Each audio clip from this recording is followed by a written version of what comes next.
మన గురువుగారు అయినటువంటి బ్రహ్మర్షి పితామహ పత్రిజీ గారికి ఆత్మ ప్రణామం సమర్పించుకుంటూ ఈరోజు క్లాస్ని కొద్ది దగ్గర పెట్టి ప్రారంభిద్దాం.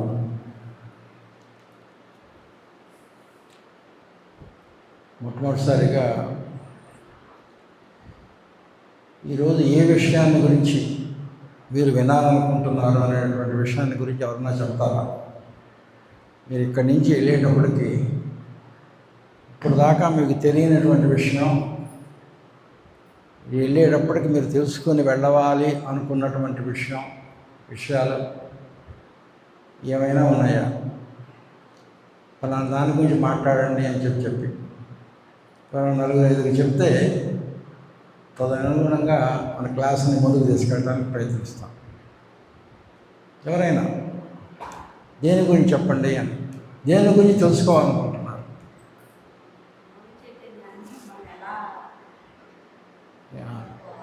మూల చైతన్యాన్ని ఎలా పట్టుకోవాలని అడిగారు వారు. వెరీ గుడ్, అద్భుతమైన క్వశ్చన్ అమ్మా.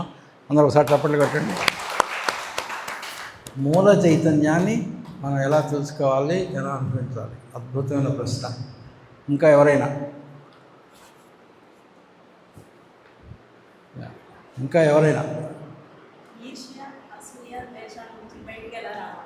ఈర్ష్య అసూయ ద్వేషాల గురించి ఎలా బయటకు రావాలి?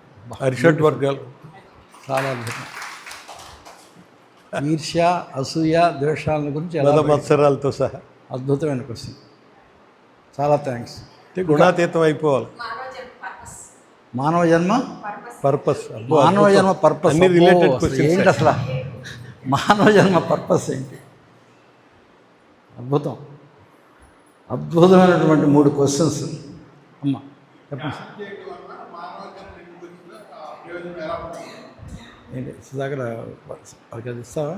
కొద్దిగా అర్థం కావట్లేదట్టుంది. అర్థమయ్యే సౌండ్.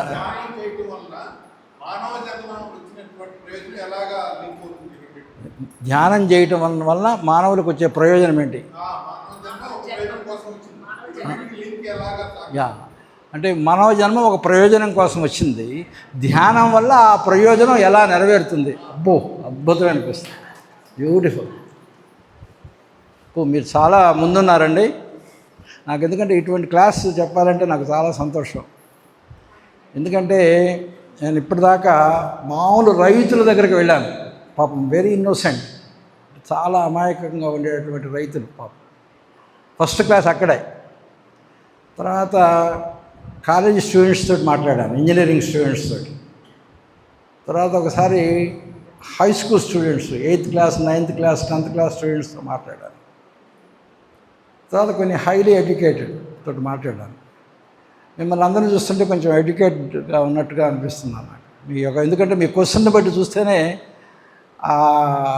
కొంచెం ఆ స్టాండర్డ్ అనేది తెలుస్తుంది. కాబట్టి నాకేంటంటే కొంచెం రైతులతో మాట్లాడాలన్నా 8th క్లాస్ 9th క్లాస్ స్టూడెంట్స్తో మాట్లాడాలంటే నేను కొంచెం కష్టపడాల్సి వచ్చేది. ఎందుకంటే నా లెవెల్ని కొంచెం దించి మాట్లాడాలి. కాబట్టి మీరు చాలా ఉన్నారు కాబట్టి ఈ ప్రశ్నలకి సమాధానం చక్కగా చెప్పుకుంటూ మనం ముందుకు వెళ్దాం. దగ్గర పెట్టుకోండి ఈ ఫ్యాన్ గాలి. తమాషా ఏంటంటే నేను డాక్టర్గా ఇక్కడికి వచ్చాను కాబట్టి మెడిసిన్ పరంగా ఎవరి క్వశ్చన్ అడగలేదు. గుడ్ చెప్పి అయినా కూడా నేను డాక్టర్ని కాబట్టి కొంచెం నాకు సంబంధించినటువంటి సబ్జెక్ట్ నుంచి ప్రారంభించి కొంచెం ముందుకు వెళ్దాం. ఎంత టైం అమ్మా? 1 o'clock? 1 hour అంటే 12:45 12:50. ఓకే. ఇప్పుడు ఆరోగ్యం అనేటటువంటి మాట విన్నారు కదా మీరు? ఆరోగ్యం. మీ అందరికీ ఆరోగ్యం కావాలి కదా? ఈ ఆరోగ్యం అనేటటువంటి పదాన్ని మనం విడదీస్తే ఆ రా ఉ గా యా ము అనే అక్షరాలు ఉన్నాయి. అందరూ ఒప్పుకుంటారు కదా? ఆ రా వు ఆరో వు గా యా ము అనేటువంటి పదాలు ఉన్నాయి. దీనికి గనుక ఏమిటి ఈ పదాలకి ఆరోగ్యానికి ఉన్నటువంటి సంబంధం ఏమిటి అని చెప్పి కనుక మనం ఊహిస్తే, ఈ ఆరోగ్యానికి ఆకి సంబంధం ఏంటంటే, ఈ ఆ అంటే అర్థం ఏంటంటే ఆహారము.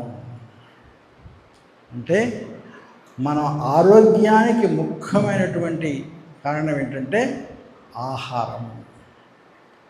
మనము తినేటటువంటి ఆహారం మన ఆరోగ్యాన్ని నిర్ణయిస్తుంది. First point. రెండవది ఏంటంటే రా ఏంటంటే మనకుండేటటువంటి రాగద్వేషాలు మన ఆరోగ్యాన్ని నిర్ణయిస్తాయి. రాగం అంటే ఏం లేదు, ఎక్కువగా ఒకదాన్ని కనుక ప్రేమిస్తే దాన్ని రాగము అంటారు. ఎక్కువగా ప్రేమించినటువంటిది కనుక మనం దొరకకపోతే ఏమొస్తుంది? ద్వేషం వస్తుంది. కాబట్టి రాగము, ద్వేషం. ఏమిటి వాటికి సంబంధించినటువంటి వ్యాధులు ఏంటి? ఎడిక్షన్, మందు తాగటం, స్మోకింగ్. కొంతమంది కొన్ని యొక్క చాలా ఇష్టం. ఇప్పుడు షుగర్ ఉన్నటువంటి వాళ్ళకి they want to crave for sugar. కాబట్టి ఈ రకంగా ఒక వస్తువు మీద కనుక ఎక్కువ కనుక రాగం కనుక ఉంటే ఆ రాగం మీ యొక్క ఆరోగ్యాన్ని నిర్ణయిస్తుంది. రా. మూడోది చెప్పుకున్నాం ఊ నుంచి ఏం నేర్చుకోవాలి అంటే మీ ఊపిరి. మీ ఊపిరి అంటే మీరు తీసుకున్నటువంటి శ్వాస మీ యొక్క ఆరోగ్యాన్ని నిర్ణయిస్తుంది. అంటే ఏంటి? నువ్వు ఎక్కువగా గబగబ అని చెప్పి తీసుకున్నావు అనుకోండి, నీ ఆరోగ్యం ఏమవుతుంది? తగ్గిపోతుంది. అదే ప్రశాంతంగా కనుక నీకు కావాల్సినటువంటి నిమిషానికి 10-12 శ్వాసలు తీసుకొని నిదానంగా శ్వాస మీద ధ్యాస పెట్టి నిదానంగా తీసుకున్నాం అనుకోండి, నీ ఆరోగ్యం చాలా అద్భుతంగా ఉంటుంది. అందుకనే పత్రిజీ గారు చెప్తారు, మీరు ఈ భూమి మీదకి వచ్చిన తర్వాత మీ జీవిత కాలాన్ని నిర్ణయించేది సంవత్సరాలు కాదు, మీ యొక్క శ్వాస యొక్క నెంబర్స్. మీరు వచ్చేటప్పుడు యూనివర్సు నీకు కొంత 3,44,323 శ్వాసలు మీ బ్యాంకులో వేశాను అని చెప్తారు. నువ్వు ఎప్పుడైనా ఉపయోగించుకో. ఆ శ్వాసలు కనుక అయిపోగానే మనం వెళ్ళిపోతాము. అలానే కనుక మనం కనుక కోపంలో ఉండి స్ట్రెస్లో ఉండి గబగబా శ్వాసలు ఉపయోగించుకున్నాం అనుకోండి, తొందరగా మన టైం అయిపోతుంది. అలా కాకుండా నిదానంగా ప్రశాంతంగా శ్వాస మీద ధ్యాస పెట్టి పొదుపుగా ఒక బ్యాంకులో వేసినటువంటి డబ్బులు వాడుకున్నట్టుగా కనుక నిదానంగా కనుక ఉపయోగిస్తే ఆ టైం ఎక్కువ ఉపయోగపడుతుంది. నువ్వు ఎక్కువ కాలం బ్రతకడానికి, జీవించడానికి అవకాశం ఉంటుంది. కాబట్టి ఈ రకంగా ఊపిరి అనేది నీ ఆరోగ్యాన్ని నిర్ణయిస్తుంది. ఆ రా ఊ. తర్వాత ఏంటి? గా. గా అంటే ఏమిటంటే గమనము. గమనము అంటే ఏంటి? నడవటం కాదు, నీ ఆలోచనలను నువ్వు గమనంలో ఉంచుకొనుట. నీ ఆలోచనలను నువ్వు గమనించుకుంటూ ఉండాలి. చెడు ఆలోచనప్పుడు ఆ చెడు ఆలోచనలు ఎక్కడికెక్కడికో తీసుకెళ్ళిపోతాయి. నీ ఆరోగ్యాన్ని, ఈ యొక్క ఆలోచనలను ఎక్కడికెక్కడ అనారోగ్యానికి గురి చేస్తాయి. కాబట్టి అలా వస్తున్నటువంటి ఆలోచనలను మళ్ళీ నువ్వు కంట్రోల్ చేసి శ్వాస మీద కనుక ధ్యాస పెట్టి నువ్వు కనుక కంట్రోల్ చేసుకుని కనుక ఆ ఆలోచనల్ని గమనిస్తూ ఉంటే ఈ ఆలోచనలు నీ ఆరోగ్యాన్ని మీద ప్రభావం చూపిస్తాయి. ఒప్పుకుంటారు కదా? కాబట్టి తర్వాత ఏంటంటే, తర్వాత ఏమొస్తుంది? యా. యా అంటే ఏమిటంటే యమము. యమము అనేదానికి మరి ఒక పదానికి ఏంటంటే సమయము అనేటటువంటి మాట కూడా వస్తుంది. యమధర్మరాజుని ఏమంటారు తెలుసా? కాలయముడు అంటాము, కాలుడు అంటాం యమధర్మరాజుని. యమము అంటే కాలం. అంటే దేవుడు మనకిచ్చినటువంటి యూనివర్స్ మనకిచ్చినటువంటి కాలాన్ని సద్వినియోగపరుచుకొని కాలాన్ని నువ్వు ఎలా ఉపయోగించుకోవాలో అలా గనక ఉపయోగించుకుంటే నువ్వు ఆరోగ్యంగా ఉంటావు. నువ్వు ఇచ్చినటువంటి కాలాన్ని కనుక దుర్వినియోగపరుచుకుంటే నువ్వు అనారోగ్యానికి గురవుతావు. కాబట్టి ఎప్పుడు ఏం చేయాలి? ఎర్లీ మార్నింగ్ ఆరోగ్యంగా ఉండాలంటే ఏం చేయాలి? మా ఫాదర్ అనేవాడు, early to bed, early to rice makes a man healthy, ఆరోగ్యం, వెల్తీ అండ్ ప్రాస్పరస్ అని చెప్పి మా ఫాదర్ చెప్పేవాడు. అంటే ఏంటి? సమయాన్ని మనం ఎలా ఉపయోగించుకోవాలి? యోగుజామున లేవటం, ధ్యానం చేసుకోవటం, కాలకృత్యాలు తీసుకోవటం, అలా సమయ పాలన. ఈ సమయ పాలన అనేదానికి మన బ్రహ్మర్షి పత్రిజీ గారు చాలా చాలా చాలా విలువిస్తారు. అందుకంటే నేను ఒక మాట విన్నాను, మైకాసురుడు అనేటటువంటి మాట. పోయినసారి ఆంధ్ర మహావిష్ణు ఊరి పేరేంటి, శ్రీకాకుళం వారు వచ్చినప్పుడు వారు నన్ను మాట్లాడమన్నారు. మాట్లాడమన్న తర్వాత మాట్లాడుతూ నా చేతికిచ్చి, సార్ 10 నిమిషాలు అన్నారు. అంటే 10 నిమిషాల్లో ఏం మాట్లాడాలి, నేను చెప్పదలుచుకుంది ఏం చెప్పి అన్నారు. అని ఎప్పుడప్పుడు సార్ ఇలా మేము చెప్పడం మామూలే సార్ అని చెప్పి వెళ్ళిపోయారు. అంటే అర్థం ఏంటంటే మీకు ఎక్సెప్షన్ సార్, మీరు 10 నిమిషాలని అందరికీ చెప్పాలి కాబట్టి మీకు చెప్పాను, మీరు కొంచెం ఎక్కువ మాట్లాడినా పర్లేదు అన్నట్టుగా ఇది ఇక్కడ ఆనవాయితీ సార్, అలా చెప్తామని చెప్పి వెళ్ళిపోయారు. అయినా కూడా పత్రిజీ గారి మీద గౌరవంతో వారు ఎన్ని నిమిషాలు మాట్లాడమన్నానో అంతకంటే 1 నిమిషం తక్కువ మాట్లాడి వెళ్ళి కూర్చున్నాను. కాబట్టి సమయ పాలన అనేది చాలా చాలా చాలా ఇంపార్టెంట్. అందుకనే ఎన్ని గంటలకు క్లోజ్ చేయాలండి ఈ క్లాస్ని అని చెప్పడింది. నేను కరెక్ట్గా ఆ టైంకి క్లోజ్ చేస్తూ నేను చెప్పాలనుకున్నటువంటి విషయాలు అన్నీ చెప్పి క్లాస్ను ముగించడానికి ప్రయత్నిస్తాను. అమ్మా యమము. ఇక లాస్ట్ ఏం మిగిలింది? మూ. మూ అంటే ఎందుకంటే ఎప్పుడు కూడా ముందు చూపుకి మన ఆరోగ్యానికి చాలా సంబంధం. ఇప్పుడు నేను ఏదో నాకు ఇష్టము అని చెప్పి నేను ఈరోజు తింటే ముందు నేను బాధపడాల్సి వస్తుంది. ఈ క్షణిక సుఖం కోసం నేను ఏదైనా సరే ఆరోగ్యపరంగా చెయ్యకూడనిది కనుక నేను చేస్తే ముందు బాధపడాల్సి వస్తుంది. నిన్న ఒకసారి క్లాస్ తీసుకొని వస్తే ఆ ఇంట్లో ఒక అమ్మాయి, సార్ మా ఆయనకి హెపటైటిస్ బి వచ్చింది, ఆయనకు వచ్చినందువల్ల నాకు కూడా హెపటైటిస్ బి వచ్చింది. నా అమ్మాయి పాపం రాత్రి క్లాసులో, నాకు ఒక కూతురు ఉంది సార్, డాక్టర్ల దగ్గరికి వెళితే నీ కూతుర్ని నువ్వు ముద్దు పెట్టుకోకూడదు, నీ కూతురు నువ్వు తిన్నటువంటి అన్నంలో నీ కూతురికి అన్నం పెట్టకూడదు,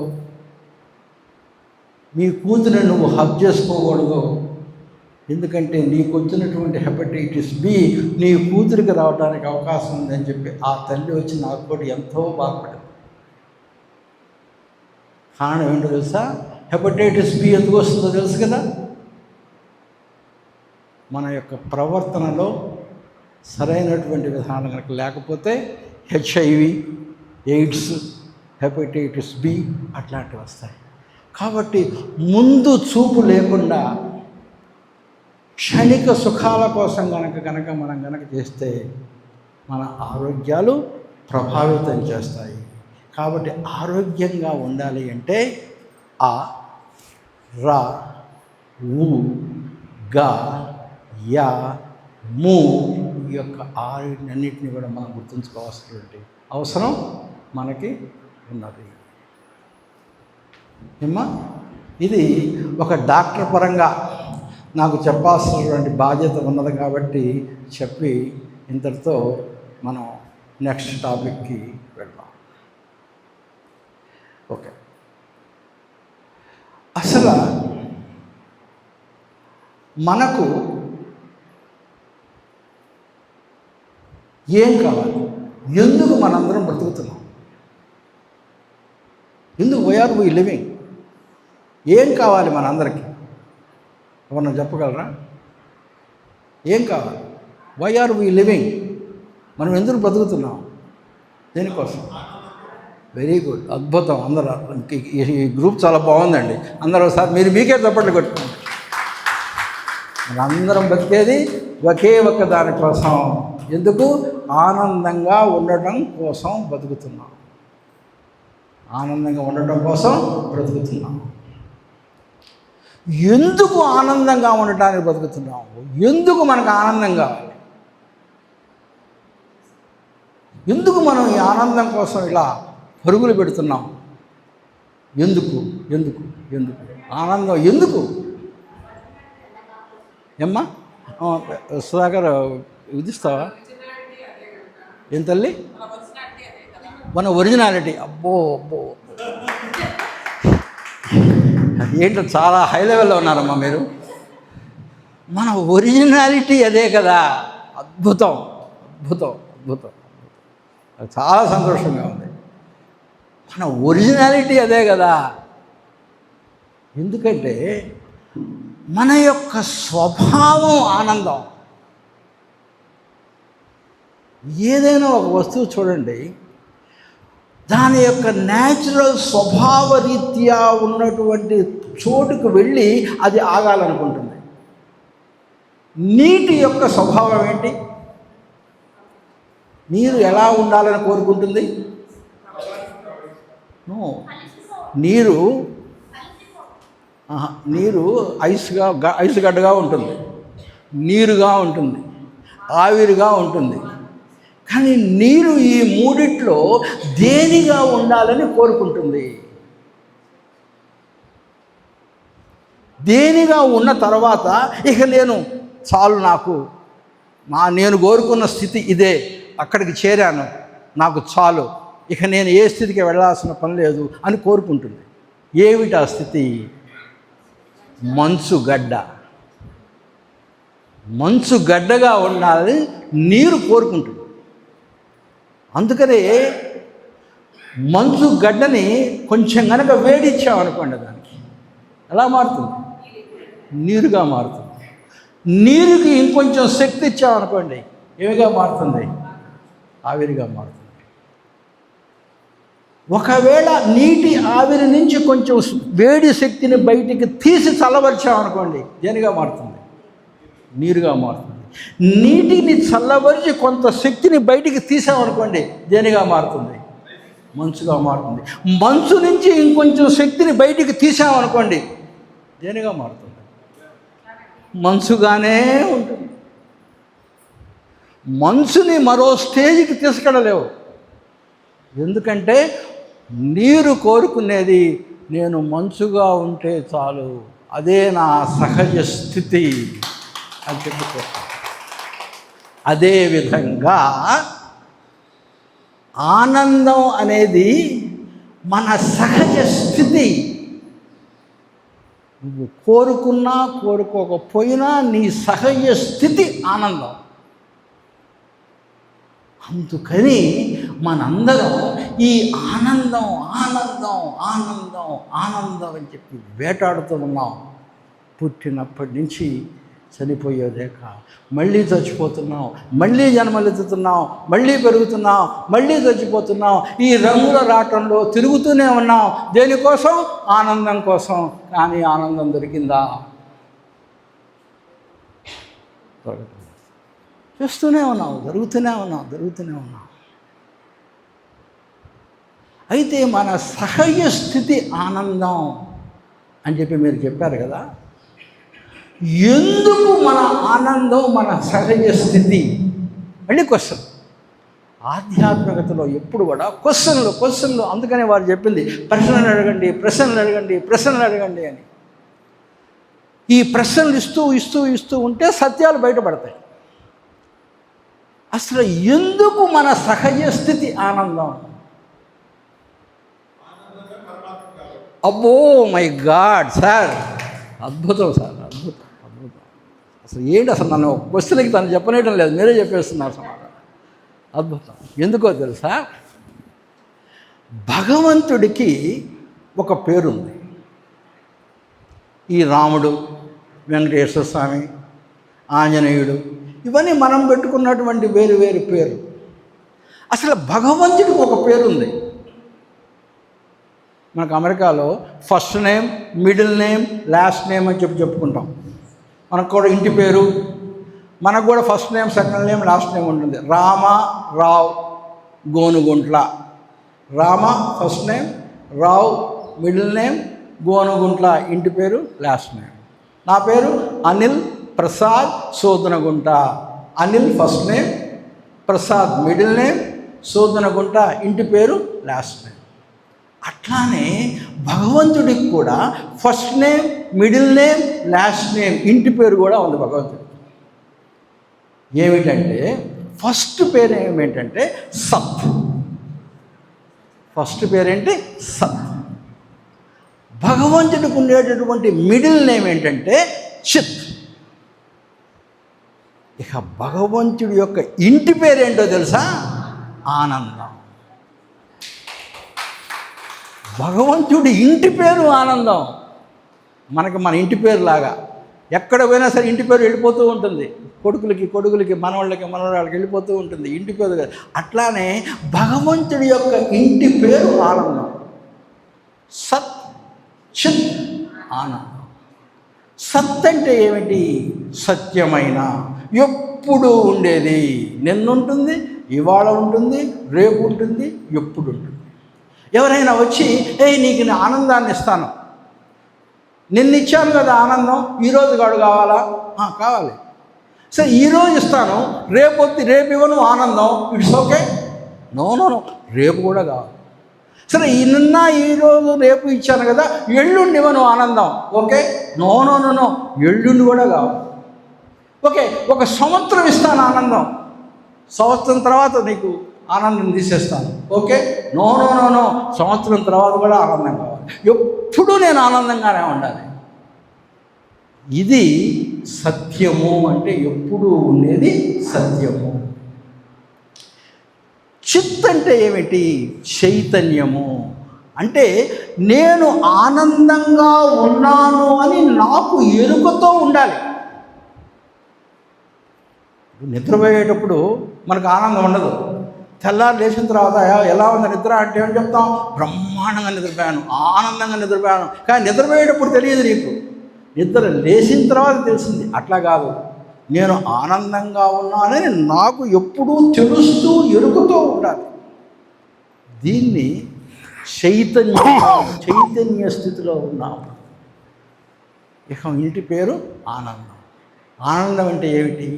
ఆనందాన్ని అంటే ఏమిటి అంటే సంతోషము, ఆనందము, దుఃఖము, ఈ మూడిటికి ఉన్నటువంటి తేడా కనుక తెలిస్తే ఆనందాన్ని గురించి మనం తెలుస్తుంది. మీకు సంతోషం కావాలా, ఆనందం కావాలా? సంతోషం ఆనందం దగ్గర ఒకటే కదా. మరి సంతోషం ఎందుకండి, ఆనందం ఎందుకు? సంతోషం అనేది కొంచెం సేపే ఉంటుంది. ఎప్పుడైతే సంతోషం ఉన్నదో దాని వెనకీడితే ఏమొస్తుంది? దుఃఖం వస్తుంది. అందుకనే ఒక అల కనుక చూసుకుంటే పైకి వెళ్ళేది సంతోషం, పైకి వెళ్ళిన అల ఆటోమేటిక్గా కిందకు వస్తుంది. కాబట్టి సంతోషం ఉన్నది అంటే దుఃఖం ఉన్నది. సంతోషానికి వ్యతిరేక పదం ఏంటి? దుఃఖం. అయితే ఆనందానికి వ్యతిరేక పదం ఏంటి? ఆనందానికి వ్యతిరేక పదం చెప్పండి. విచారం. ఎట్లా కాదు? ఆనందం విచారం అంటే దుఃఖమే. దుఃఖానికి మరి ఒక పేరు విచారించి. ఆనందానికి వ్యతిరేక పదం లేదు. ఆనందమే. ఆనందానికి వ్యతిరేక పదం లేదు. అంటే ఆనందం ఏంటో తెలుసా? ఈ రకంగా అలా ఉన్నప్పుడు ఈ సెంట్రల్ లైన్ ఉంటుందే, అది ఆనందం. నువ్వు ఆ స్థితిలో కనుక ఉంటే సంతోషం లేదు, దుఃఖం లేదు, ఉండేది ఒకటే ఆనందం. ఆ స్థితిలో భగవంతుడు ఉంటాడు. నువ్వు ఆనందం అనేది ఎవరి స్థితి? భగవంతుని యొక్క స్థితి. నువ్వు ఏం కోరుకుంటున్నావు? నువ్వు కోరుకునేది ఆనందం. ఆనందం అనేది ఎవరి స్థితి? భగవంతుని స్థితి. అంటే నువ్వు ఎవరిలాగా ఉండాలని కోరుకుంటున్నావు?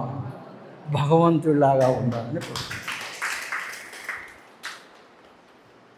మమ్మల్ని ఏదో మాయ చేయటం లేదు కదా, లైక్ ఒక క్యాలిక్యులేషన్, దీని ప్రకారం తెలుస్తున్నారు. కాబట్టి నువ్వు భగవంతుడిగా ఉండాలని కోరుకుంటున్నావు. అంటే దాని అర్థం ఏంటి? నీ యొక్క సహజ స్థితి ఆనందం. అంటే నిజంగా నువ్వు ఎవరివి? భగవంతుడివి. అదే మన వేదాలు ఏం చెప్తున్నాయి? అహం బ్రహ్మాస్మి తత్ వం అసి. అదే నువ్వు.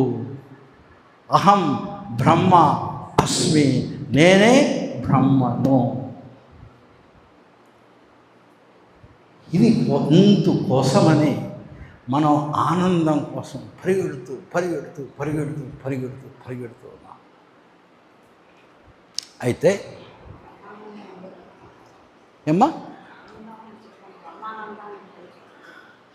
బ్రహ్మానందానికి ఉద్భుతానికి వస్తుందమ్మా. అయితే లాస్ట్లో మీరు తప్పనిసరిగా అడగండి ఆ ప్రశ్న. అది పీక్, అది క్లైమాక్స్కి చెప్పేటటువంటి సమాధానం. కథ క్లైమాక్స్కి వెళ్ళినప్పుడు దాన్ని చెప్తాను. అద్భుతమైన ప్రశ్న, మర్చిపోకుండా అడగండి అమ్మా. అద్భుతమైన ప్రశ్న. అది చూడండి, యూనివర్సే మీ చేత ఆ ప్రశ్నని అడిగిస్తుందండి. ఇది మీ గొప్పకంగాను చెప్పడం నా గొప్పతనం కాదు. ఆ యూనివర్స్ మీ చేత మనం ఎక్కడున్నాం? ఈ యొక్క పిరమిడ్లో ఉన్నాం కాబట్టి ఆ యొక్క విశ్వశక్తి, మనకు టైం ఉంటే ఈ పిరమిడ్ గురించి కూడా మనం మాట్లాడుకోవచ్చు, పిరమిడ్ సైన్స్ని గురించి. ఈ పిరమిడ్ బ్యాక్ ఎందుకు, ఈ పిరమిడ్లో కూర్చున్నటువంటి మీరు ఇటువంటి గొప్ప ప్రశ్నలు వేయడానికి కారణం ఏంటో తెలుసా? ఆ యొక్క విశ్వశక్తి మీలోకి వచ్చి ఆ హృదయ ప్రపంచం నాకు చూపిస్తుంది. అదే విశ్వశక్తి నాలోనికి ప్రవేశించి ఆ ప్రశ్నలకు సమాధానం నా చేత చెప్పిస్తుంది. ఇది నా గొప్పతనం కాదు. లేకపోతే ఏంటండి, ఏం క్వశ్చన్ అని చెప్పి అడిగితే నేను ఏదైతే చెప్పాలనుకున్నానో అదే క్వశ్చన్ మీరు వేయటం ఏంటి? అసలు నేను మీ అడిగిన క్వశ్చన్లకు సమాధానం చెప్పాలనే నేను ఇక్కడికి వచ్చాను. అందుకు ముందు విశ్వాన్ని ఒకసారి పరీక్షిద్దామనుకొని మీరేం తెలుసుకోవాలనుకుంటున్నారు అని క్వశ్చన్ అడిగారు. మీరు అడిగిన ప్రశ్నలు నేను చెప్పాలనుకున్న విషయం రెండు ఒకటే. అది విశ్వం ఆపం చేస్తుంది. కాబట్టి ఆనందం మనం యొక్క ఇది ఆనందం. ఇందా మీరు అడిగిన ప్రశ్న ఏంటమ్మా? ఫస్ట్ ఇంకొకటి ఏదో అడిగారు, ఇంకొక క్వశ్చన్ అడిగారు. మన యొక్క మానవ జీవిత లక్ష్యం ఎవరని అడిగారు. వాడు. కాబట్టి మనం ఆ సమాధానం వచ్చింది తల్లి. మన జీవిత లక్ష్యం ఎవరు? మనల్ని మనం భగవంతుడిగా మార్చుకోవటము. భగవంతుడిగా మార్చుకోవటం కాదు, భగవంతుడమే, కానీ భగవంతుడము అని చెప్పి మనము తెలుసుకోవడం మన జీవన లక్ష్యం. వారి ప్రశ్నకు సమాధానం వచ్చేసింది. తర్వాత అయితే మనము ఈ యొక్క ఆనందాన్ని పొందడం ఎలా? ఈ ఆనందం పొందటానికి మనం ఏం చేస్తున్నాం? అంటే జీవితంలో ఏం చేస్తున్నాం మనం ఈ ఆనందం పొందటానికి? ధ్యానం చేయటంలా. జనాలంతా సరే మీరు ధ్యానం చేస్తున్నారు అనుకోండి, గుడివాడలో మొత్తం అందరూ ఏం చేస్తున్నారు? ప్రపంచం అంతా ఏం చేస్తుంటారు? రకరకాల పనులు చేసుకుంటున్నారు.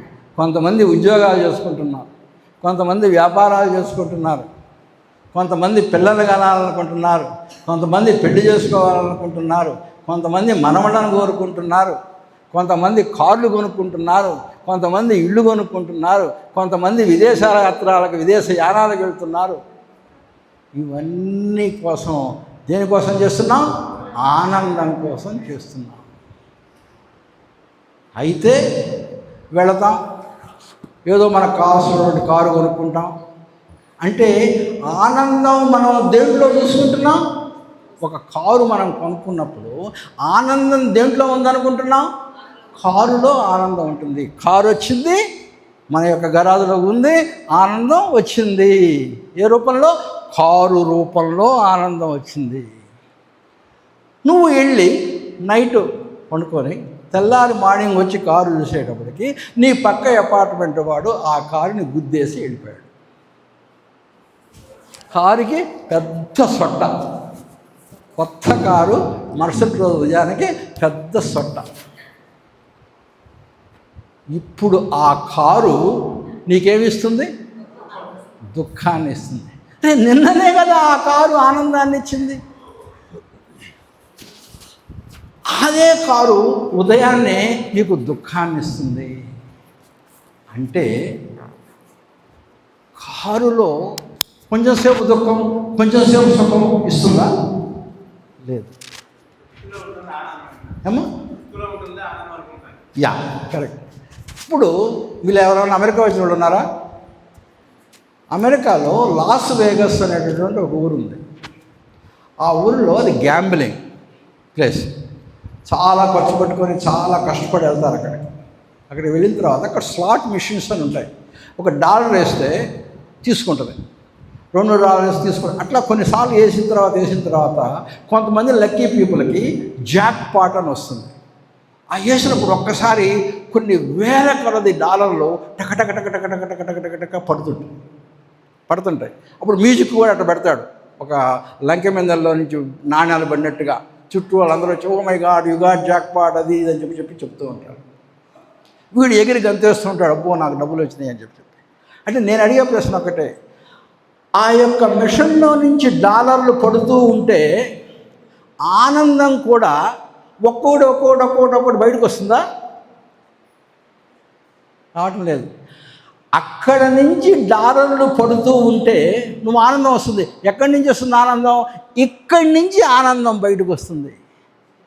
అంటే ఆనందం, నీలో ఉన్నటువంటి ఆనందాన్ని బయటికి తీసుకురావటం కోసం ఇక్కడి నుంచి అమెరికన్ కాన్సులేట్కి వెళ్ళి టూరిస్ట్ వీసా తీసుకొని 50,000 60,000 రూపాయలు పెట్టి, లక్షల రూపాయలు పెట్టి టికెట్ కొనుక్కొని ఫ్లైట్లో వెళ్ళి, ఫ్లైట్లో దిగి మీ అబ్బాయి అమ్మ ఇంటికి వెళ్ళి, అక్కడి నుంచి మళ్ళీ ఫ్లైట్ కొనుక్కొని టికెట్ కొనుక్కొని అక్కడికి వెళ్ళి మళ్ళీ హోటల్ రూమ్ తీసుకొని 2 రోజులు 3 రోజులు వెళ్ళి అక్కడ కూర్చొని ఆడితే నీలో ఉన్నటువంటి ఆనందాన్ని బయటికి తీసుకురావటం కోసం ఇంత శ్రమ పడుతున్నావు. ఏం లేదు, ఎక్కడి నుంచి ఇక్కడికి రావటం అంతే. దానికోసం ఎన్ని వేల మైళ్ళు తిన్నాయా, ఎంత శ్రమ పడ్డాం. అంతే కదండి. జస్ట్ ఇక్కడి నుంచి ఆనందం బయటికి తీసుకురాస్తాం అంతే. దానికోసం ఇంత శ్రమ పడుతున్నాం మనం. అయితే ఇంత శ్రమపడి పుట్టేటటువంటి ఆనందాన్ని ఎటువంటి శ్రమ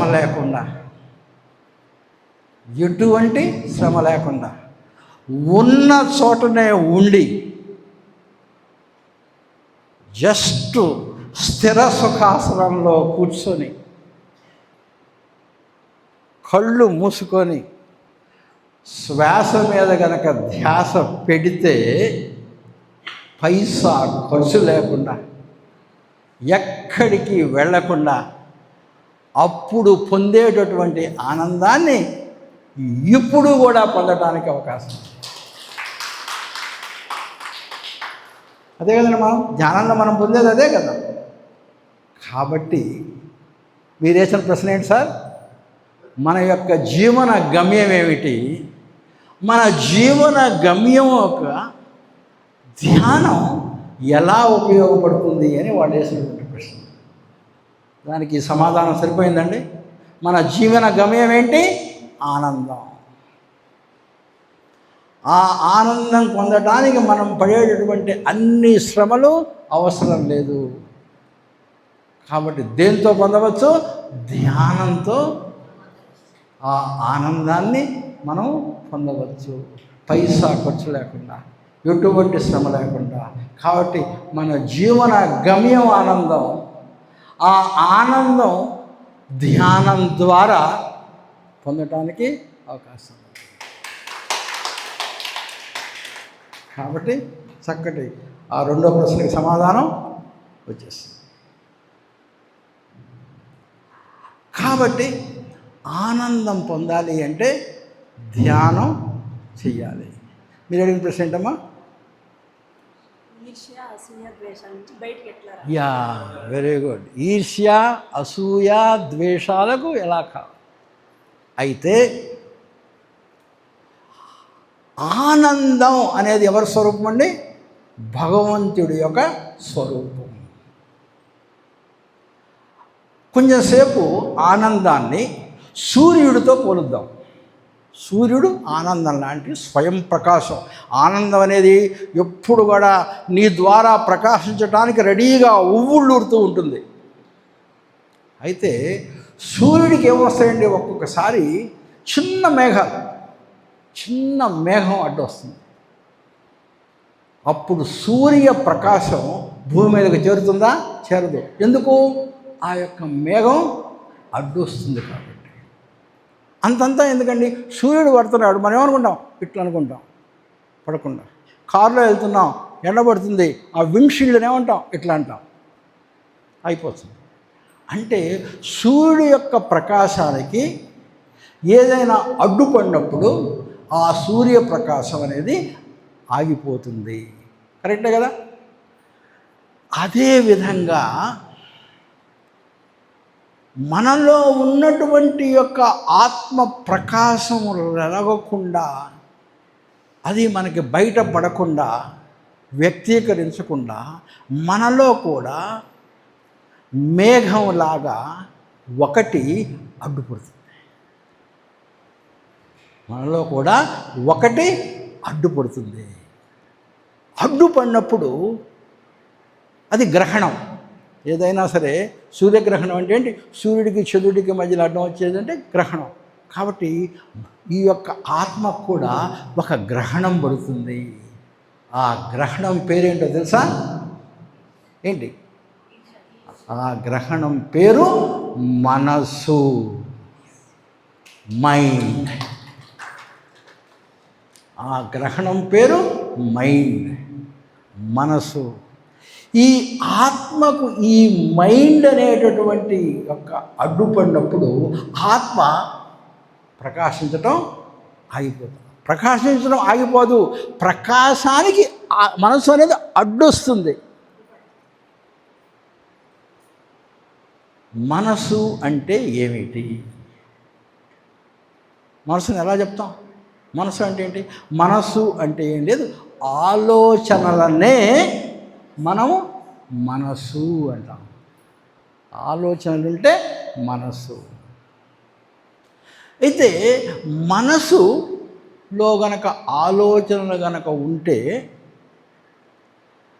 ఈ మనసు ఆలోచనలు అనేటువంటి ఈ మనసు ఆత్మ ప్రకాశాన్ని పూర్తిగా బయటికి ప్రసరించకుండా చేస్తుంది. అయితే ఈ మనసు కూడా ఎలా ఉంటుందో తెలుసా? ఈ యొక్క ఇది కూడా ఎలా, చేతితో అడ్డం పెడితే ఇట్లా అంటే పోతుంది. మేఘం కనుక అడ్డం కనుక వస్తే ఇంకొంచెం గాలి కొడితే పోతుంది. అదే కాకుండా మధ్యలో కనుక కంప్లీట్గా కనుక చీకటి పులుముకుందనుకోండి, కారు మబ్బులు వచ్చి భయంకరంగా, కారు మబ్బులతోటి కంప్లీట్గా కనుక భయం వచ్చేసి మొత్తం ఒక్కోసారి పగులు రాత్రిగా మారిపోతుంది కారు మబ్బులు కలిగినప్పుడు. అలా వచ్చిందనుకోండి, చీకటి మరి ఎక్కువైపోతుంది, ప్రకాశం చాలా కష్టమైపోతుంది.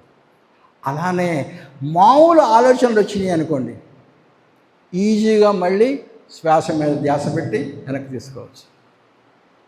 అట్లా కూడా కాకుండా ఇంకొంచెం ఏదైనా సరే చెడు ఆలోచనలు వచ్చినాయి అనుకోండి, ఎవరో డిస్టర్బ్ చేస్తున్నారు, నువ్వు కూర్చోలేకపోతున్నావు, నీ ధ్యాసం కుదరట్లేదు, ఇంకొంచెం కష్టపడి, కాకపోతే అజ్ఞానము కారు మబ్బులు లాంటివి కనుక కంప్లీట్గా పులుముకుంది అనుకోండి, ఆత్మ ప్రకాశం చెందడానికి పెద్ద అడ్డుగోడగా మిగిలిపోతుంది.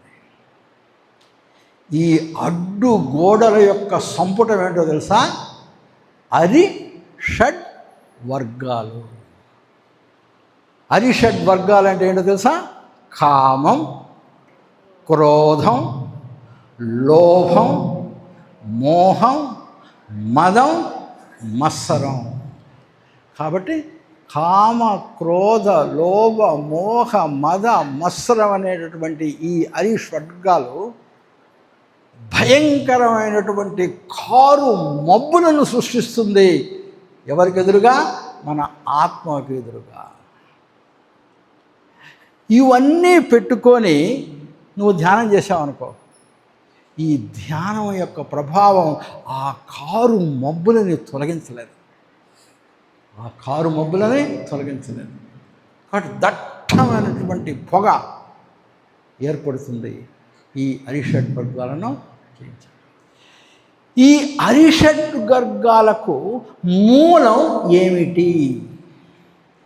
కామము, క్రోధము, లోభము, మోహము, మదము, మత్సర్యము అనేటువంటిది. వాటికి మూలం ఏమిటి? ఏమ్మా? బ్యూటిఫుల్. కోరిక. కామము అంటేనే కోరిక. అక్కడ ప్రారంభమవుతుంది ఈ యొక్క ఒకదాని మీద ఉన్న కోరిక. చూడండి ఎలా అవుతుంది. కోరిక ఫస్ట్ స్టార్ట్ అవుతుంది. కామము కోరిక ఒకటి కాదు. కోరిక వెళ్తున్నప్పుడు ఒక కాలేజ్ స్టూడెంట్ ఉన్నాడు, ఒక అందమైనటువంటి అమ్మాయి వెళ్తుంది. చూడంగానే అమ్మాయి బాగుంది, అమ్మాయిని పెళ్లి చేసుకుంటే బాగుండు అనుకుంటాడు, కోరిక. కానీ రోజు అదే అమ్మాయిని ప్రతిరోజు చూస్తూ ఉంటే ఆ కోరిక ఎలా మారిపోతుంది? కామంగా మారిపోతుంది. నువ్వు కోరికున్నప్పుడే కనుక నువ్వు కనుక తెలివిని, బుద్ధిని ఉపయోగించి కనుక దాన్ని కనుక కట్ చేయగలిగితే కోరిక అప్పుడే కట్ అయిపోతుంది. కానీ కోరికని కామంగా మారుతుంది. అక్కడ మనిషి జాగ్రత్త పడాలి. ఒకవేళ అక్కడ కూడా జాగ్రత్త పడకపోతే ఏమవుతుంది? ఆ కోరిక, ఆ అమ్మాయి నేను ప్రేమించను అని చెప్పి యాక్సెప్ట్ చేయలేదు ఆ అబ్బాయి. కాబట్టి ఏమొస్తుంది? కోపం వస్తుంది. ఎప్పుడైనా సరే మీకు కోపం వచ్చింది అంటే ఒక లా ఏంటో తెలుసా? మీలో తీరని కోరిక ఉన్నది అని అర్థం. కోపానికి నిర్వచనం ఏమో తెలుసా? కోపము అనగా తీరని కోరిక యొక్క వ్యక్తీకరణే కోపము. ఇది కోపానికి నిర్వచనం. తీరని కోరిక యొక్క వ్యక్తీకరణే కోపం. మీరు ఎవరైనా చెప్పండి, సార్ నాకు కోపం వచ్చింది, కానీ నాకు కోరిక లేకుండానే కోపం వచ్చింది. మీరు ఎవరైనా సరే ఒక్కటే చెప్పండి, ఒక ఎగ్జాంపుల్ చెప్పండి. నాకు కోరిక లేకుండా కోపం వచ్చింది.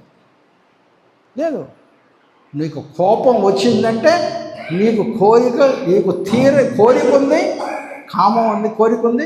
ఆ కోరిక తీరకుండా ఉంది, అప్పుడే నీకు కోపం వచ్చింది. బాబున్నాడు, కొడుకు చక్కగా మాట వింటం లేదు. అరే చీరా చదువుకోరా, పని చేయబాకరా అని చెప్తున్నావు. అంటే ఏంటి? నీ కొడుకు ఆ పని చెయ్యకూడదు అనేటటువంటి కోరిక నీకుంది. నువ్వు కోరుతున్నావు నీ కొడుకు దగ్గర నుంచి. అందుకని ఏమవుతుంది? వెంటనే వాడు చెయ్యడు. అందుకని నీ కొడుకు మీద ఏమొస్తుంది? కోపం వస్తుంది. అంటే నీ కోరిక తీరలేదు. తీరని కోరిక యొక్క వ్యక్తీకరణ కోపము. అందుకని నీ కోపం వచ్చింది. కోపం వచ్చింది. అప్పుడు క్రోధం వస్తే ఏమవుతుంది తెలుసా? అతని కోపంలో ఏమవుతుంది? నీ మనసు బుద్ధి సరిగా పనిచేయదు. అప్పుడు అసలు నువ్వు ఎవరో నువ్వు మర్చిపోతావు. అప్పుడు నీ కొడుకుని ఏమని తిడతావు తెలుసా? గాడిద కొడక అని చెప్పి కొడుకుని ఏమని తిడతాం? గాడిద కొడక. నిజంగా గనక వాడు గనక అర్థం గనక తెలిస్తే వాడు ఆ మాట తింటాడా? నీ కొడుకును పట్టుకొని గాడిద కొడక అంటే నువ్వు గాడిద అని చెప్పి పిలిపించుకొని ఒప్పుకుంటున్నట్టే కదా. అంటే ఏమిటి? కోపం వచ్చినప్పుడు ఇంకేంటి? విచక్షణ అన్నీ కూడా నాశనం అయిపోయి నువ్వు ఇదైపోతావు. ఇది కోరిక యొక్క ఒక రూట్. కోరిక వస్తే దానికి 2 రూట్లు ఉన్నాయి. కోరిక తీరితే ఎలా ఉంటుంది, కోరిక తీరకపోతే ఎలా ఉంటుంది. ఇప్పుడు మనం మాట్లాడుకున్నటువంటి రూట్ ఏ రూటు? కోరిక తీరకపోతే ఎలా ఉంటుంది. ఒకసారి కోపం రాగానే మనిషి పతనం వెళ్ళిపోతూ ఉంటాడు. ఒకవేళ కోరిక తీరిందనుకోండి,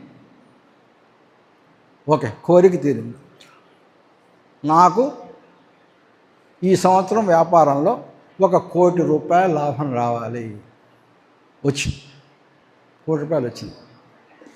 ఇది 2వ రూటు. దానికి 2 మార్గాలు ఉన్నాయి. కోరిక తీరింది ఇప్పుడు. కాబట్టి కోరిక ఎప్పుడైతే 1 కోటి రూపాయలు రాగానే ఏమవుతుందో తెలుసా? తీసుకెళ్ళి వాడు ఇమీడియట్గా దాచిపెట్టేసుకొని, అమ్మో నా దగ్గర 1 కోటి రూపాయలు అని చెప్పి అందరికీ తెలిసిపోయింది, ఎవడొచ్చి ఏమి లాక్కుంటాడో అని చెప్పి ఎవడన్నా వచ్చి, ఏ బాబు మా అమ్మాయి పెళ్లి చేసుకోవాలి, ఇవి వచ్చినాయి కదా, 1,00,000 రూపాయలు ఏమైనా హెల్ప్ చేస్తావా?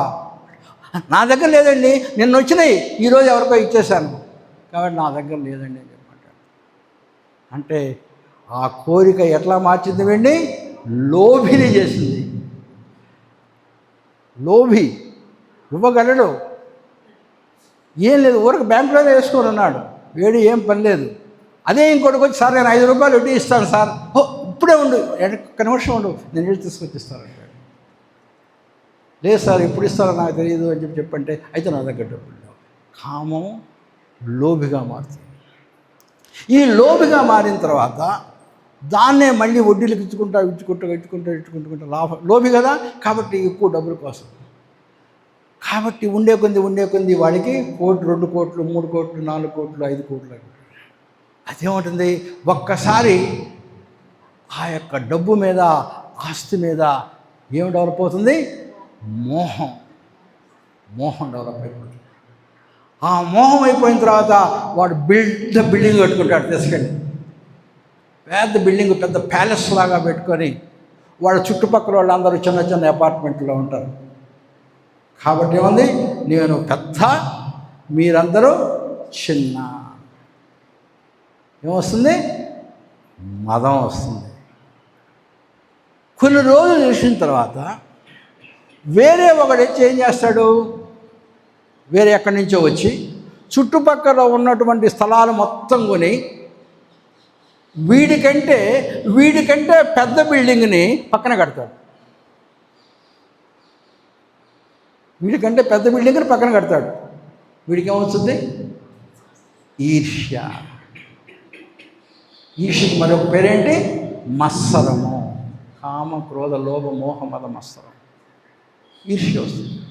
ఎప్పుడైతే ఈర్ష్య వచ్చిందో వాణ్ణి ఎలా ఇక్కడి నుంచి పంపించేసేయాలి, వాణ్ణి ఎలా నాశనం చేయాలి, నేను ఎలా పైకి వెళ్ళాలి. కాబట్టి ద్వేషం డెవలప్ అవుతుంది. ఇవన్నీ జరుగుతూ ఉంటే ఏం జరుగుతుంది? ఇందాక మనం చెప్పామే, ఆ థిక్ క్లౌడ్ అనేది, అది థిక్ బండ రాయిలాగా నల్లగా ఒక థిక్ క్లౌడ్ లాగా మారిపోతుంది నీ మనసు. ఇక నీలో ఉన్నటువంటి ఆత్మ ప్రకాశానికి ఒక దట్టమైనటువంటి పొగ మంచు లాంటిది నీ ముందు ఉంటుంది. నీ ఆత్మ ప్రకాశం చెందడానికి అవకాశం లేదు. కాబట్టి మొట్టమొదటిసారిగా కనుక నువ్వు చేయాలి అంటే ఈ అరిషడ్ వర్గాలను జయించాలి. ఈ అరిషడ్ వర్గాలను గనక జయించాలి అంటే మనం ఏం చేయాలి? అందుకని ఏం చేయాలి? అరిషడ్ వర్గాలను జయించేటటువంటి వాళ్ళు ఏం చేయాలి అంటే, వీడు ఏం చేస్తాడు? ఈ డబ్బులు వచ్చే కొద్దీ ఏం చేస్తాడు? ఎవరో దేవుడు నాకు ఇది ఇస్తున్నాడు అని చెప్పి కాబట్టి డబ్బులు ఎక్కువ ఉన్న వాళ్ళందరికీ ఏముంటుందండి?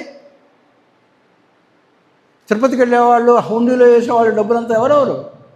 పెద్ద పెద్ద బిజినెస్ పీపుల్. వాళ్ళ దగ్గర లక్షలు వేస్తూ ఉంటారు.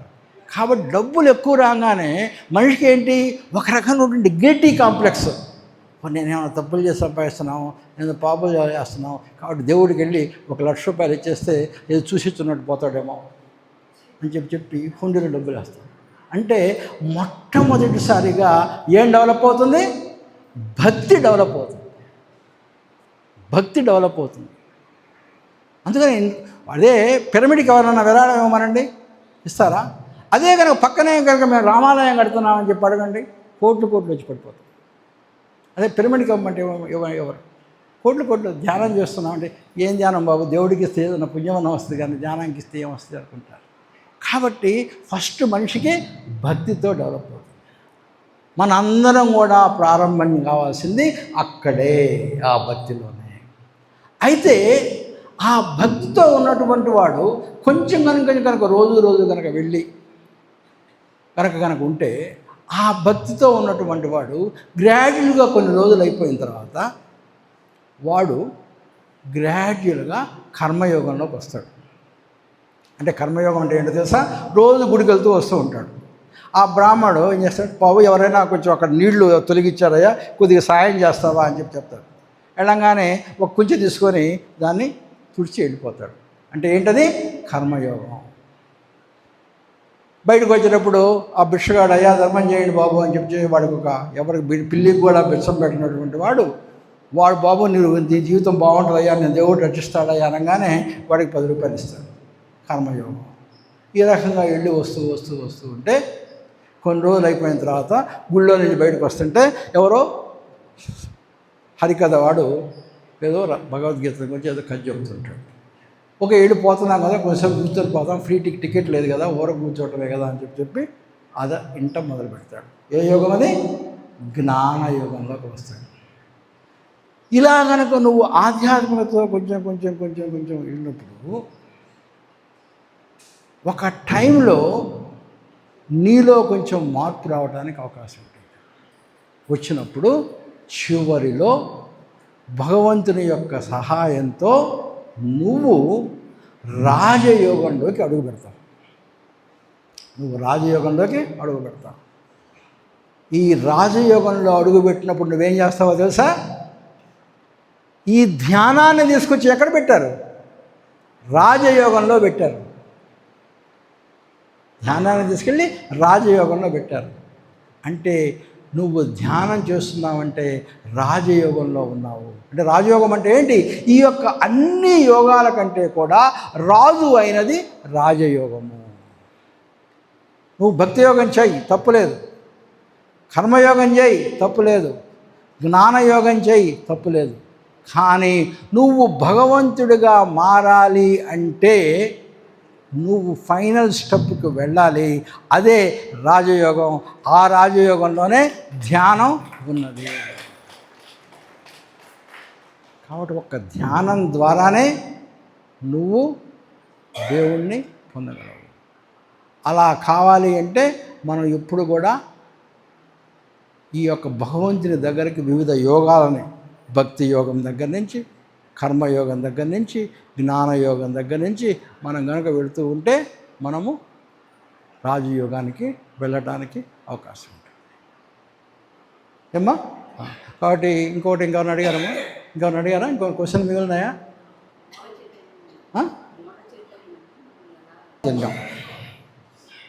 మూల చైతన్యము అంటే ఏమిటి? ఒకటే, ఈ ప్రపంచం అంతా కూడా, ఈ విశ్వం అంతా కూడా ఒకే ఒక దీనితో నిండి ఉన్నది అనేదాన్ని మీరందరూ ఒప్పుకుంటారా? ఈవెన్ సైన్స్ కూడా ఒప్పుకుంటుంది. దాని పేరేంటో తెలుసా? శక్తిమయం. అసలు మొట్టమొదటి ఉన్నది ఒక్కటే. ఈ సృష్టికి బిగిన్ కాబోయే ముందు ఉన్నది ఒక్కటే. అది బ్రహ్మ పదార్థం. అది బ్రహ్మ పదార్థం. తర్వాత ఈవెన్ సైన్స్ కూడా ఒప్పుకుంటుంది. ఈ సృష్టి ఎట్లా మొదలైందని చెప్పారో తెలుసా? ఒక బిగ్ బ్యాంగ్ అంటే ఆ యొక్క శక్తి రూపంలో ఉన్నటువంటి అండరూపంలో ఉన్నటువంటి ఆ శక్తికి ఒక రకమైనటువంటి శబ్దం, బిగ్ బ్యాంగ్ అని సడన్గా ఒక శబ్దం వచ్చింది. ఆ శబ్దం రాగానే ఆ శక్తి రూపంలో ఉన్నటువంటి ఆ పదార్థము విడిపడిపోయి వేరు వేరు గెలాక్సీలుగా, సూర్యుడిగా, చంద్రుడిగా మారిపోయినాయి. ఇది నేను చెప్పడం కాదు, బిగ్ బ్యాంగ్ థియరీయే ఒప్పుకుంటుంది. కాబట్టి ఆ యొక్క శక్తి ఈ శకలాలుగా మారి వివిధమైనటువంటి భూమి, చంద్రుడు, సూర్యుడు ఎప్పుడైతే వస్తుందో ఆ మూల చైతన్యం, ఆ శక్తి ఈ ముక్కలుగా శకలాలుగా కనుక మారినప్పుడు ఆ శక్తి ఈ శకలాలలో కూడా ఈ శక్తి రూపంలో వచ్చింది. అలా వచ్చినటువంటి వాళ్ళమే మనం. కాబట్టి ఆ మూల శక్తి, ఆ మూల చైతన్యంలో ఏదైతే ఉన్నదో ఆ మూల చైతన్యపు యొక్క శకలానివే నువ్వు. కాబట్టి ఆ మూల చైతన్యం యొక్క అంశ నీలో ఉన్నది. ఆ మూల చైతన్యపు పేరు ఏంటో తెలుసా? ఇందాక మనం చెప్పుకున్నాం. ఏంటి? సత్ చిత్ ఆనందం. దాని అంశే కాబట్టి నువ్వు కూడా సత్యచిత్ ఆనంద స్వరూపుడివి. కానీ నీకు అది తెలియడం లేదు. కారణం ఏంటి? అజ్ఞానం. ఏమిటి అజ్ఞానం? మీరు చెప్పినట్టుగా కామ, క్రోధ, లోభ, మోహ, మద, మత్సరం.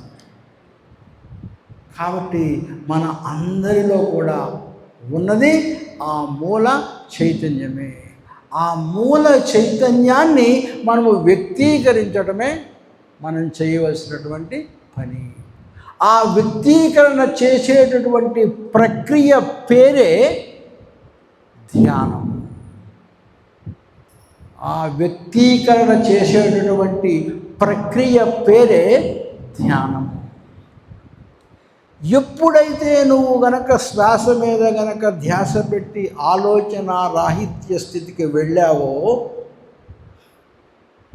ఎప్పుడైతే ఆలోచన రాహిత్య స్థితికి వెళ్ళావో నువ్వు దేనిని విలీనం చేస్తున్నావు? ఆలోచన లేకుండా చేస్తుంటే నువ్వు ఒకదాన్ని లేకుండా చేస్తున్నావు. ఏంటది? ఎవరు చెప్పారు? మనసును లేకుండా చేస్తున్నావు. మనోలయము, ఆలోచన రాహిత్య స్థితి అంటే మనోలయము. ఆ మనోలయాన్ని నువ్వు చేస్తున్నావు అంటే దాని అర్థం ఏంటి? నువ్వు మనసుని, కాబట్టి ఆత్మకి అడ్డుపడేటటువంటి దాన్ని నువ్వు తొలగిస్తున్నావు. ఆత్మకి అడ్డుపడేటటువంటి దాన్ని నువ్వు తొలగిస్తున్నావు కాబట్టి నీవు ఆత్మ ప్రకాశము చెందుతుంటుంది. తర్వాత ఇప్పుడు మీరు అడిగినటువంటి ప్రశ్నకి లాస్ట్ సమాధానం. మిగతా అన్ని ప్రశ్నలకు సమాధానాలు దొరికినాయండి.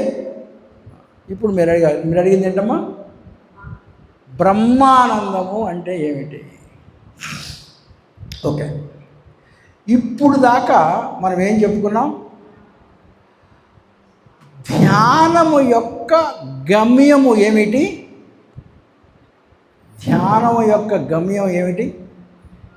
ఆనందం అని ఇప్పుడు చెప్పుకున్నాం. ఎందుకు చెప్పుకున్నాము అంటే ధ్యానం యొక్క గమ్యం ఆనందం అని చెప్పుకున్నాం. వీరు అడిగిన ప్రశ్న చెప్పాలంటే ధ్యానం యొక్క గమ్యం ఆనందం కాకుండా ఇంకొంచెం కూడా ముందుకెళ్ళచ్చు. అది ఎవరు చెప్పారు అంటే పతంజలి చెప్పారు. పతంజలి యోగ సూత్రాలు అనే మాట విన్నారు కదా. పతంజలి యోగ సూత్రాల్లో ఎన్ని సూత్రాలు ఉంటాయి? 8 ఉంటాయి. ఆ 8లో చూడండి, ధ్యానం అనే దాన్ని ఎక్కడ పెడతాడో చూడండి. ఫస్ట్ యమము, రెండోది నియమము, మూడోది ఆసనము, నాలుగోది ప్రాణాయామము, ఐదోది ప్రత్యాహారము, ఆరోది ధారణ, ఏడోది ధ్యానము. ఆపేయాలిగా, అట్లా ధ్యానం చేసిన తర్వాత ఇంకొక స్టెప్ ఉంది, కానీ చాలా తక్కువ మంది మాత్రమే అక్కడికి చేరగలరు. ఎవరు లాంటి వాళ్ళు తెలుసా? రమణ మహర్షి లాంటి వాళ్ళు. ఎవరు వాళ్ళు తెలుసా? బ్రహ్మర్షి పత్రిజీ మహాత్ములు. అటువంటి వాళ్ళు కొంతమంది మాత్రమే చేరగలరు. మనలాంటి చాలామంది ధ్యానం వరకు చెంది ఆనందం వరకు వెళ్తాం. అప్పటిదాకా ఏం చేస్తాం? ముందు ధ్యానం ఏం చేస్తుందో తెలుసమ్మా, మొట్టమొదట నీకు ఏమి అడిగావో అది ఇస్తుంది. దాన్ని ఏమంటారు తెలుసా? ప్రేయస్సు. నువ్వు అడిగింది ఇస్తుంది ధ్యానం. అంటే ఏమంటారు చాలామంది, నాకు ధ్యానంలోకి వచ్చిన తర్వాత ఒళ్ళు నొప్పులు తగ్గినాయి, తలనొప్పి తగ్గింది, బ్యాక్ నొప్పి తగ్గింది అని చెప్తూ ఉంటారు. ధ్యానం ఇస్తుంది, ధ్యానం ఇస్తుంది, అడిగింది ఇస్తుంది. దాన్ని ఏమంటారు తెలుసా? ప్రేయస్సు. నీకు ప్రియమైనది ధ్యానం ఇస్తుంది, ధ్యానంలో ఒక భాగం. కొన్ని రోజులు అయిపోయిన తర్వాత ఇక ధ్యానం నువ్వు చేస్తూ ఉంటే, ధ్యానము నువ్వు ఏవి అడిగావో ఇవ్వటం కాదు, నీకు ఏది మంచిదో అది ఇస్తుంది. నీకు ఏది ఇస్తే నీ జీవితం యొక్క ఆధ్యాత్మిక ప్రయాణంలో నీకు ఉపయోగమో అది ఇస్తుంది, నువ్వు అడిగింది ఇవ్వదు. దాన్ని ఏంటో తెలుసా? శ్రేయస్సు అంటాం. ప్రేయస్సు, శ్రేయస్సు అంటాం. మనం అంతటితో ఆగిపోతాం. ఇంకా గనక ముందుకు వెళ్ళి వెళ్ళి వెళ్ళి వెళ్ళి పత్రిజీ లాంటి వాడు, రమణ మహర్షి వాళ్ళు ధ్యానం చేస్తే తెలుసా, విశ్వం నువ్వు అడిగింది పట్టించుకోదు, నీకు ఏం కావాలి కూడా పట్టించుకోదు. నీ ద్వారా విశ్వానికి ఏది ఇవ్వబడాలో అది నీకు చేత ఇవ్వబడుతుంది. విశ్వానికి నీ చేత ఏదైతే ఇవ్వబడాలని చెప్పి విశ్వం నిర్ణయించిందో అది నీ చేత ఇవ్వబడుతుంది. అదే పత్రిజీ గారు చేశారు. ఆ స్టేజ్కి వెళ్ళినప్పుడు ఏముందో తెలుసా? నీకు ఇష్టమైంది వస్తే ఆనందం, సంతోషం. నీకు ఏది మంచిదో అది గనక వస్తే ఆనందం. నీ చేత 10 మందికి ఇవ్వబడితే అది బ్రహ్మానందం. నీకు ఏదైతే ఇవ్వదో, అందుకని ఆయన బ్రహ్మానంద స్థితికి ఎదిగారు. దాని పేరే ఏంటో తెలుసా? సమాధి. అందుకనే పతంజలి యోగ సూత్రాల్లో ధ్యానం తర్వాత ఆగిపోలా, ధ్యానం తర్వాత ఇంకొక స్టెప్ ఉంది, అదే సమాధి. కాబట్టి మన అందరం కూడా, నేను చెప్పేది ఒకటే, మనం నిజమైనటువంటి పత్రిజీ ఫాలోయర్స్ కనుక అయితే, పత్రిజీ కనుక నిజంగా అయితే, పొదువు మనం పత్రిజీ చేసి పత్రిజీ జై పత్రిజీ జై పత్రిజీ జై అని చెప్పి చెప్పడం కాదు, పత్రిజీ ఫాలోయింగ్ కాదు. మనందరం కూడా మన గమ్యం ఏంటి? మనందరం పత్రిజీలుగా మారిపోవాలి. ఏం పత్రిజీ ఒక్కడే గ్రేటా? మనలాగానే ప్రారంభించినటువంటి జీవితమే కదండి. మనలాగానే ప్రారంభించాడు రమణ మహర్షి, మనలాగానే ప్రారంభించాడు, మనందరిలాగానే ప్రారంభించారు జీవితం. కాబట్టి ఎక్కడికో ఎరిగి, అందుకనే పత్రిజీ ఏమంటారు? నేను గురువుని కాదు, మీరు శిష్యులు కాదు, మీరందరూ మాస్టర్సే. మీరందరూ అంటే నేను ఏదైతే పొందానో మీరందరూ కూడా అది కూడా పొందగలరు. కాబట్టి మనందరం కూడా పత్రిజీలుగా మారిపోవాలి. అంటే బ్రహ్మానంద స్థితికి వెళ్ళాలి. అంటే ధ్యాన పరిధిని కూడా దాటి సమాధి స్థితిలోకి వెళ్ళాలి, పత్రిజీ గారు వెళ్ళినట్టుగా మనం మారాలి. కాబట్టి ఇది మన యొక్క గమ్యం. కాబట్టి ఇంకొక 10 నిమిషాలు కరెక్ట్ టైంకి ఆపేశాను. 12:50 అయిపోయింది. ఇప్పుడు ఏదైనా ప్రశ్నలు ఉంటే సమాధానం చెప్తాను, లేకపోతే 1 ఓకే 10 మినిట్స్ ధ్యానం. కరెక్ట్ 12:50 అయిందండి.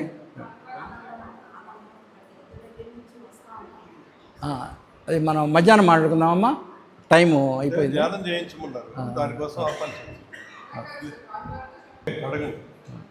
పర్లేదమ్మా. ఓకే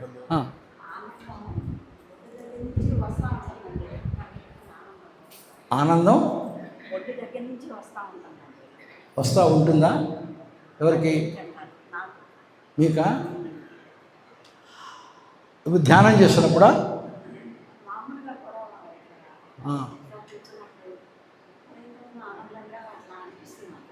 మీలో నుంచి ఆనందం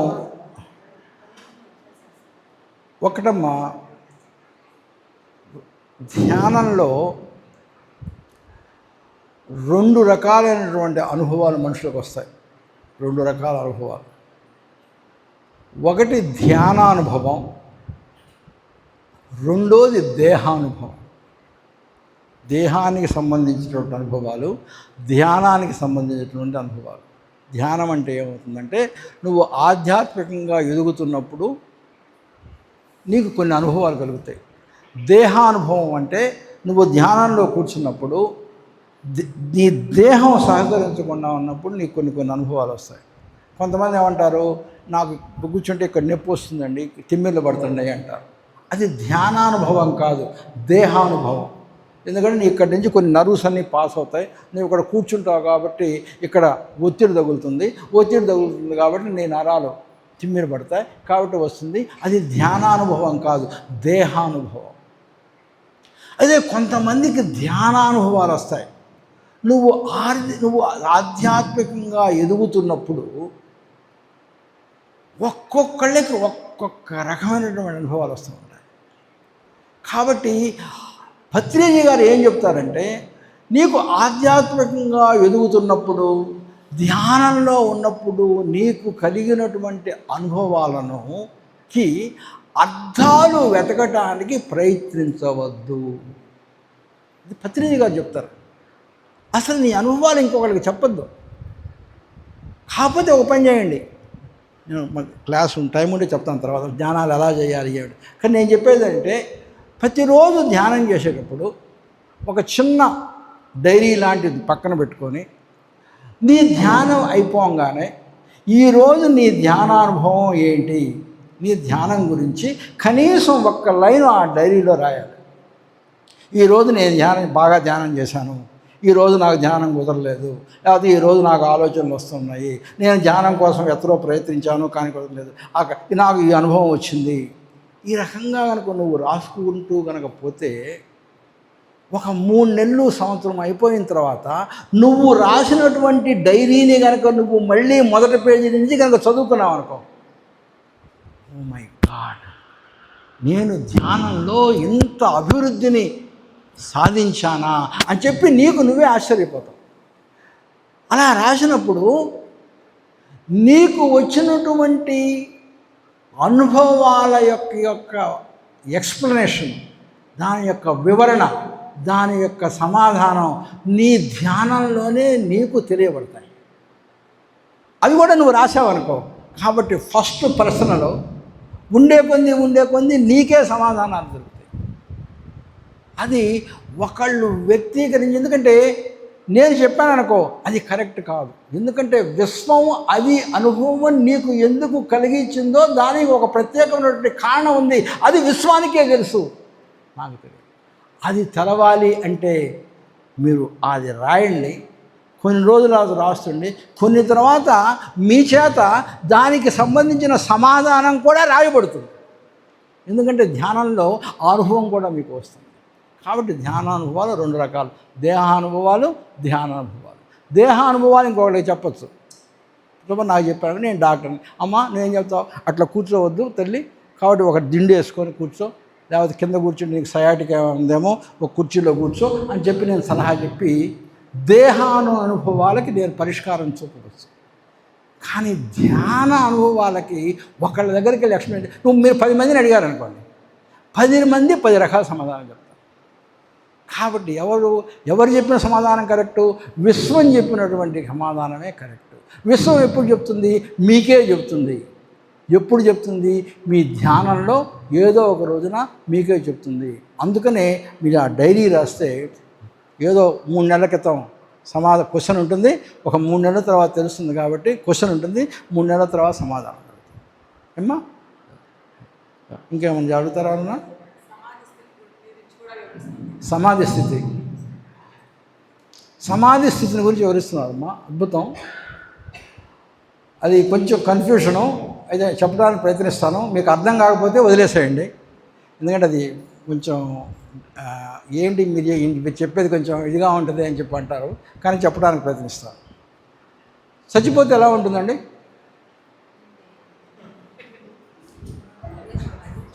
చచ్చిపోతే ఎలా ఉంటుంది?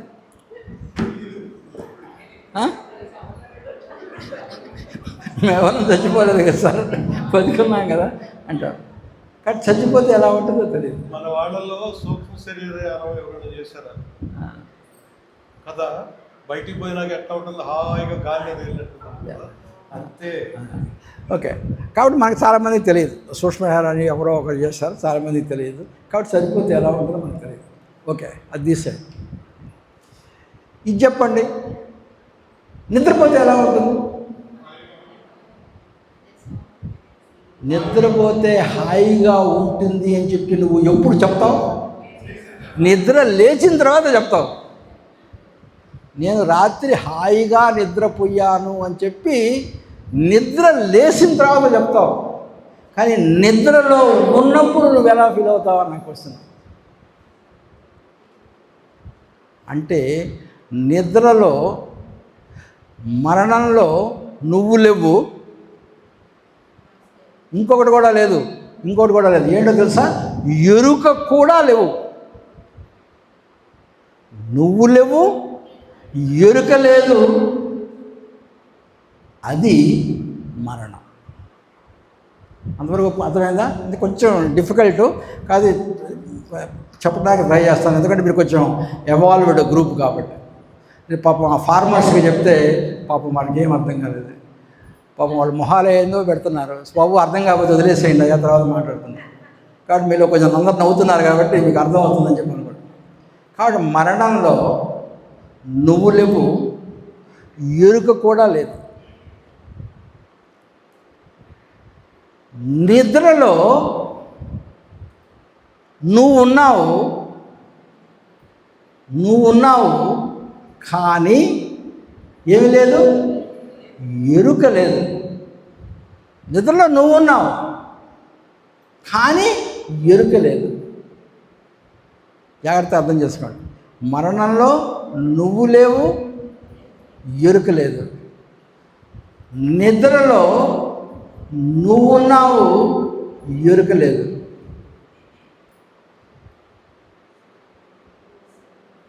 సమాధిలో ఎలా ఉంటుందంటే నువ్వు ఉన్నావు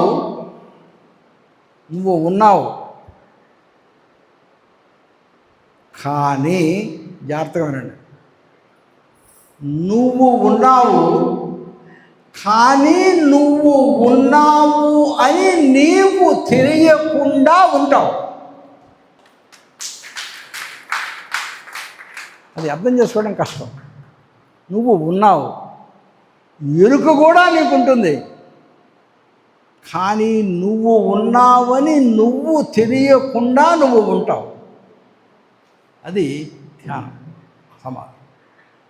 వారు చాలాసార్లు దానికి వెళ్ళాను అని చెప్పి నాకు చెప్తూ ఉంటారు. అది సమాధి స్థితి, అది పరిపక్వమైనటువంటి స్టేజ్, అది ధ్యానానికి మించిన స్టేజ్. మనందరి యొక్క గమ్యం ఒకటే. దానికి ఇంకొక పేరేంటో తెలుసా? మామూలుగా మనందరి గమ్యం ఏంటి? మనందరూ ఏం కావాలని కోరుకుంటాం? చివరికి ఏమవుతాం?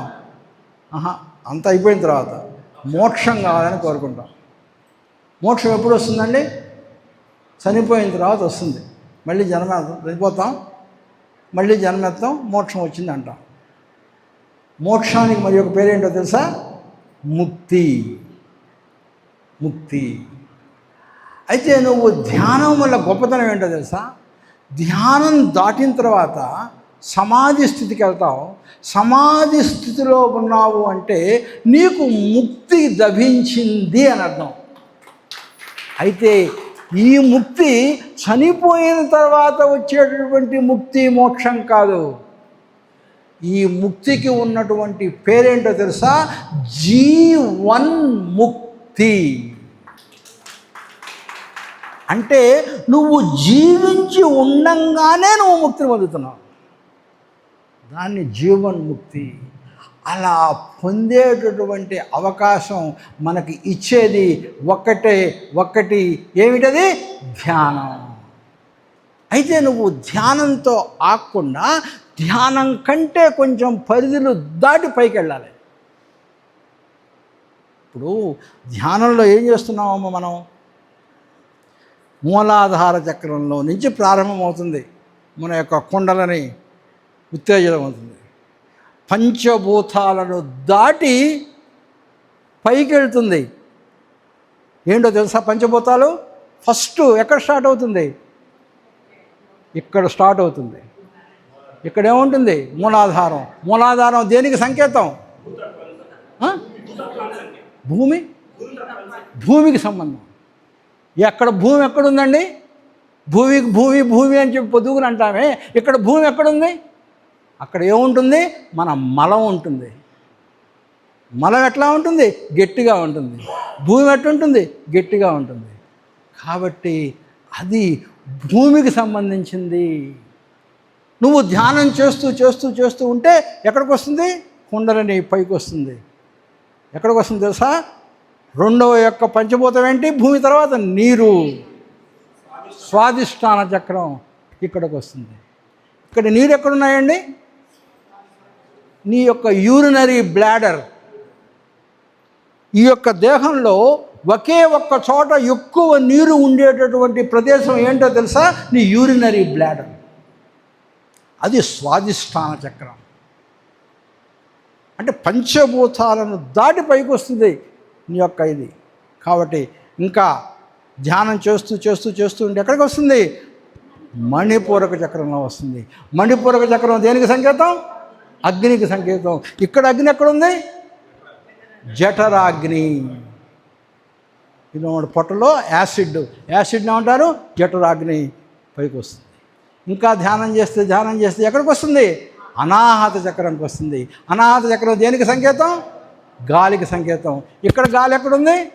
మన ఊపిరితిత్తులు. మన దేహంలో ఒకే ఒక చోట అతి ఎక్కువ గాలి ఒకే ఒక చోట నిలవ ఉండేటటువంటి ప్రదేశం ఏంటి అంటే అది ఊపిరితిత్తులు. కాబట్టి అనాహత చక్రంకి వస్తుంది. ఇంకా ధ్యానం చేస్తున్నావు ఇంకా ఎక్కడికి వెళ్తుంది? విశుద్ధ చక్రంలోకి వస్తుంది. విశుద్ధ చక్రం తనకి సంకేతం ఆకాశానికి సంకేతం. ఇక్కడ ఆకాశం ఎక్కడుంది?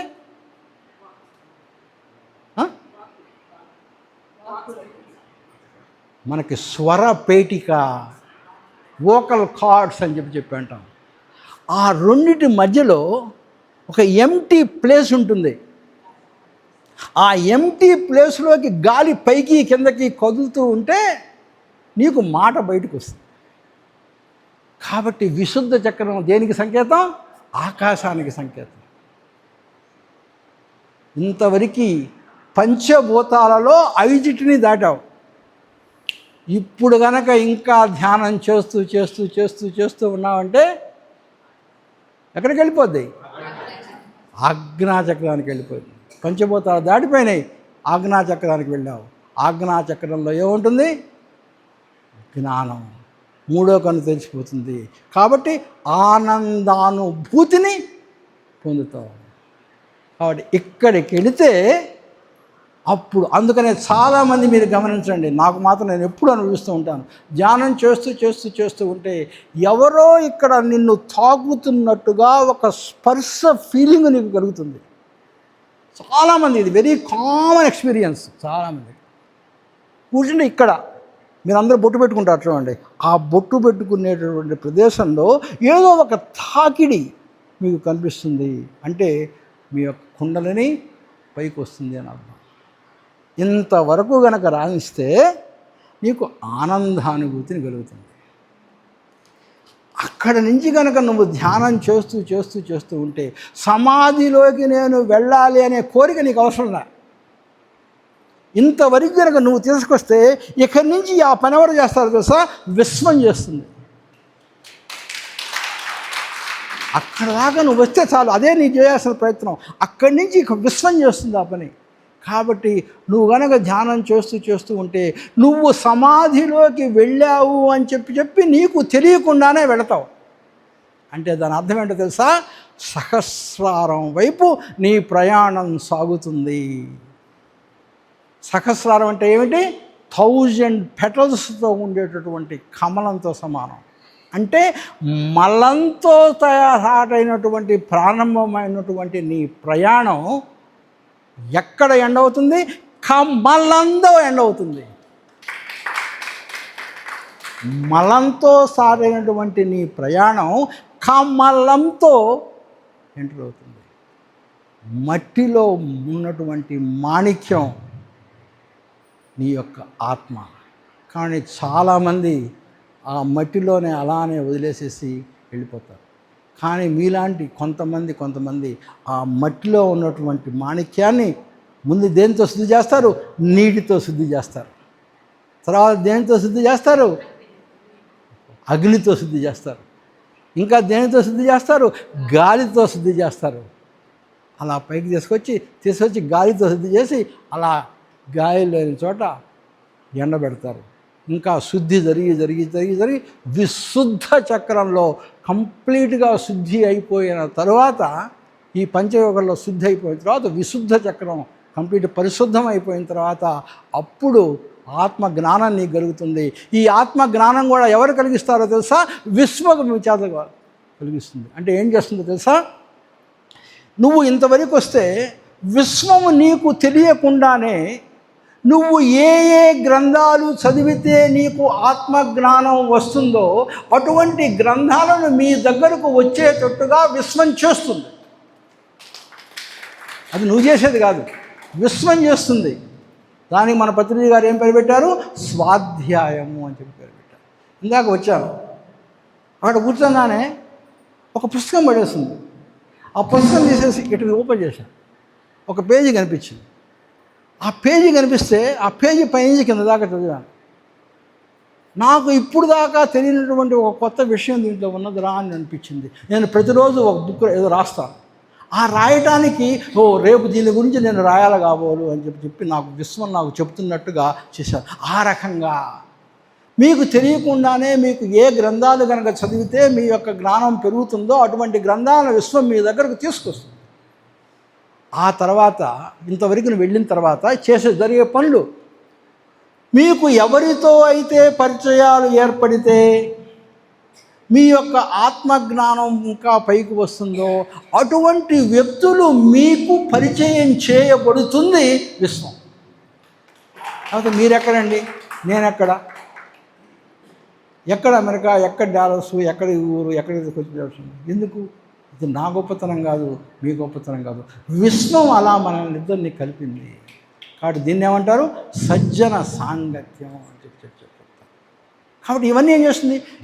అందుకనే ఎవరైనా సిద్ధి సాయిబాబా డివోటీస్ ఉంటే సిద్ధి సాయిబాబా ఏమంటారు? నువ్వు ఒక్కడుగు నీ వైపు వెయ్యి, నేను నీ వైపు 10 అడుగులు వేస్తాను అని చెప్తారు. అదే ఇక్కడ నువ్వు విశ్వం వైపు కనుక కొంచెం ప్రయత్నించి కనుక ముందుకెళ్ళావా, విశ్వం తన వైపు రా రా రా రా రా అని చెప్పి పైకి లాక్కుంటుంది. కాబట్టి ఇది స్వాధ్యాయం.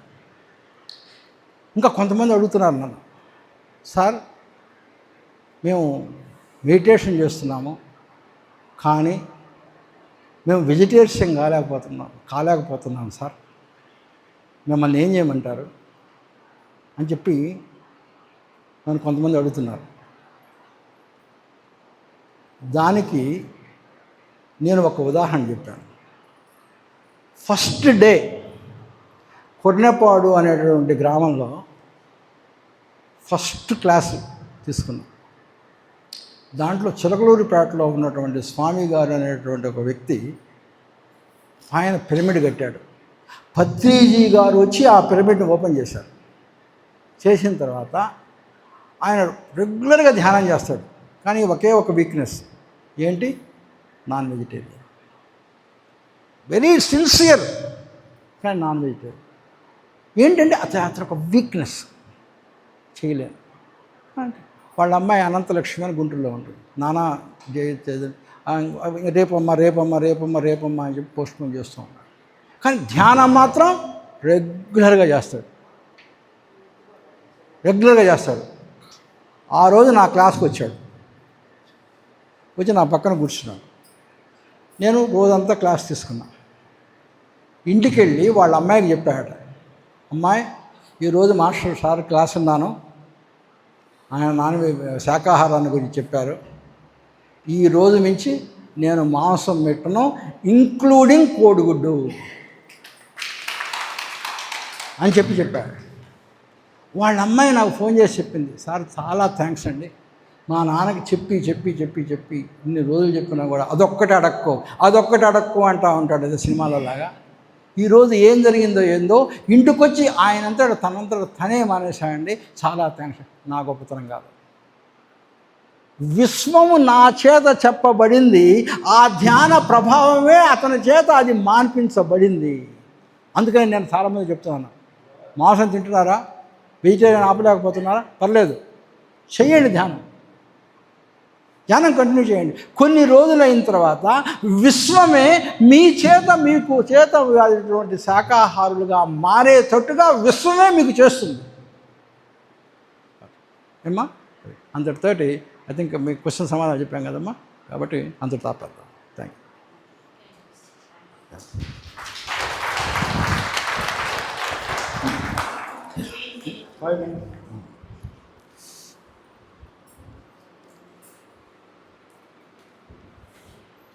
ఓకే అండి, డాక్టర్ గారు మళ్ళీ ఒకసారి మనందరూ కూడా అప్రిషియేట్ చేద్దాం.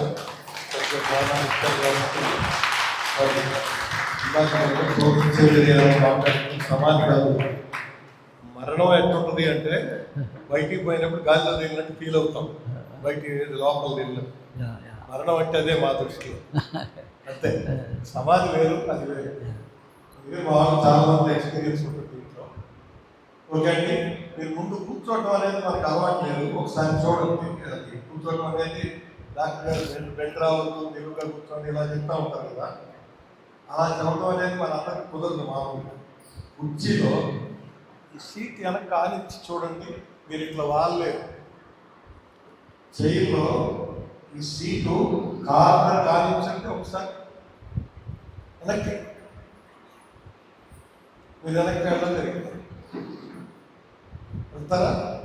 వీలుగా స్ట్రైట్గా ఉంటారు, మనకి సపోర్ట్ ఉంటుంది, ప్రత్యేకంగా కూర్చునే పని లేదు. ముందు కూర్చోవడం అనేది వెరీ ఇంపార్టెంట్. ఇందులో మనం కింద కూర్చోలేము, కుర్చీలో దొరికితే కుర్చీలోనే కూర్చుంటాం. కాబట్టి ఇది కూర్చునేటప్పుడు కనుక మనం ఈ సీటు కింద సీటుని తీసుకెళ్ళి కార్నర్ని పెడితే ఇక ఖచ్చితంగా మనం అది కట్టేసినట్టు అనమాట, నిలువుగా కట్టేసుకుంటే అలా కూర్చోండి. రెండు కళ్ళతోటి తీసేటువంటి కాళ్ళు ఇలా పెట్టండి. మనకి ధ్యానం చేసేటప్పుడు రకరకాల మామూలుగా కూర్చుంటుంటాము, ఇలా పెడితే ఉపయోగం ఏంటంటే మన దగ్గర ఎనర్జీ ఖర్చు అవ్వడానికి, వచ్చిన ఖర్చు పోవడానికి ఇలా తీసుకుంటే కాళ్ళు వేళల్లో అని, చేతుల్లో అని, కళ్ళల్లో ఆలోచనలు ఇలా లాస్ అవుతా ఉంటాం. కానీ మూలాధారం అంటే ఏళ్ళ నుంచి కూడా ఖర్చు అవుతుంది అనేది చాలా తక్కువ మందికి తెలుస్తుంది. వీలైతే అశ్వని ముద్ర అంటారు, అవి పట్టుకొని కూర్చోండి, ఇలా కారణం చేసి చూడండి, ఒకసారి తెలుస్తుంది డిఫరెన్స్ తెలుస్తుంది. మనం చేసే ధ్యానమే వేరే మార్గం ఉంటుంది. ఒక 5 నిమిషాలే మనం గుర్తిస్తాం, తర్వాత మాట్లాడాలి. ఓకేనండి, తర్వాత ప్రిపేర్ అవ్వండి చక్కగా. మీరు అడగడం బాగా వచ్చు కాబట్టి డాక్టర్ తర్వాత చెప్తారు. ఓకేనండి, ఓకే. ఇప్పుడు కూడా ఎంత వయసు వాళ్ళైనా సీట్ తీసుకెళ్ళి వెనకాల కారణం రాణిస్తే సపోర్ట్ దొరుకుతుంది, బ్యాక్ బెండ్ ఎండముగా బెండ్ అవుతుంది. చూసుకోండి. ఓకేనా? Thank you. కూర్చోండి ప్లీజ్. ఈరోజు మనకు ఉండే ఎనర్జీ అపారం, విశ్వంలో ఎంత తీసుకున్నా తరగడానికి. కాబట్టి మనందరం కూడా రమణ మహర్షి ద్వారా ఇంచామని చాప మన ఎంతో బాగా అద్భుతమైన ఎనర్జీ ఫ్లో అవుతా ఉంది. దానికి నేను రెండు వేసి కూడా గొడవలి ఇబ్బంది కాబట్టి ఇదంతా కూడా అద్భుతం ఫీల్ అవ్వండి. విశ్వంలో ఉన్న ఎనర్జీ మొత్తం కూడా ఈరోజు రమణమహర్షి లోకి అయిపోయి ఆదిశంకరాచార్య సిస్టంలో ఉన్నారు కాబట్టి చక్రవారి ఎనర్జీ కూడా ఎంతో ఉన్నాయి, కపిల్ గారి ఎనర్జీ ఎంతో ఉన్నాయి. అందుకే ఇక్కడ అద్భుతమైన చర్యలు కూడా అమ్మ ఉద్దేశించుకుంటారు ఉన్నదే కాబట్టి ఎనర్జీ తన గురించి అద్భుతమైన ఎనర్జీ హాయిగా తెలుగు పని